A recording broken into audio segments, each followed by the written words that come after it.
professeur Moussa Lo, coordinateur de l'Université virtuelle du Sénégal.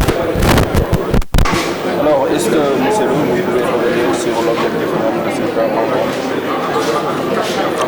Donc, il s'agit d'une conférence de presse que nous avons organisée en prélude à la cérémonie de remise de diplôme que nous avons prévue samedi 29 juin à Dakar Arena pour la deuxième promotion des étudiants de l'Université virtuelle du Sénégal. D'accord. Aujourd'hui, vous avez, comment dirais-je, dit que vous avez des plans stratégiques à mettre en place pour peut-être élargir l'UBS avec plus de 50 000 étudiants. Est-ce que vous pouvez revenir sur ça? Oui, donc aujourd'hui, l'UVS compte 30 000 étudiants après 5 années de fonctionnement parce que l'UVS a démarré ses activités en 2014. Et donc nous avons un plan stratégique de développement 2018-2022 avec un objectif de 50 000 étudiants en 2022 en formation initiale. Et cela est corrélé évidemment avec la construction de 50 espaces numériques ouverts à travers le Sénégal, parce que l'Université virtuelle du Sénégal est une université numérique et qui maille le territoire national grâce à l'implantation des ENO au niveau des départements du Sénégal.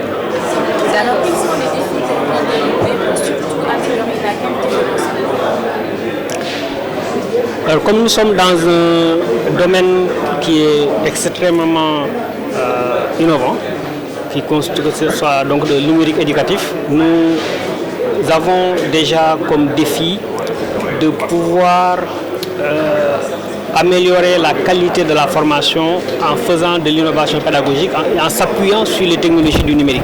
C'est ce que nous faisons au quotidien.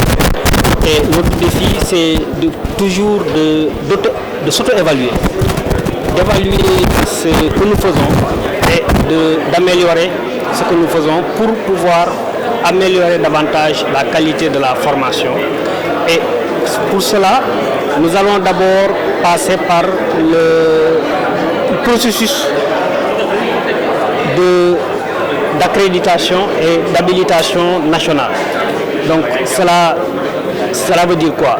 Que nous allons bientôt passer par l'habilitation institutionnelle avec l'ANAQ-Sup. Donc la visite de l'ANAQ-Sup est prévue les 18 et 19 juillet prochains. Et ensuite, nous allons aussi soumettre à l'accréditation de l'ANAQ-Sup nos premiers programmes de formation pour lesquels nous avons sorti des diplômés. Et donc c'est comme cela que nous allons pouvoir vérifier est-ce que nous avons effectivement respecté les standards mis en place par l'autorité nationale d'assurance qualité pour l'enseignement supérieur. Et cela nous permettra aussi évidemment de pouvoir s'appuyer sur cette évaluation-là pour améliorer la qualité. Cela fait 1 an que nous n'avions pas eu de mouvement d'humeur d'étudiants de l'UVS. Mais récemment, nous avons eu des mouvements d'humeur liés en partie par un problème lié à la connectivité mobile des étudiants. Parce que comme vous le savez, l'État du Sénégal donne aux étudiants de l'UVS un ordinateur et une connexion Internet mensuelle de 5 gigas. Et cette connexion mensuelle, elle est donnée par des opérateurs de téléphonie. Et nous avons récemment eu un opérateur qui n'a pas positionné le forfait mensuel des étudiants qui sont abonnés à cet opérateur-là pour des raisons indépendantes de notre volonté.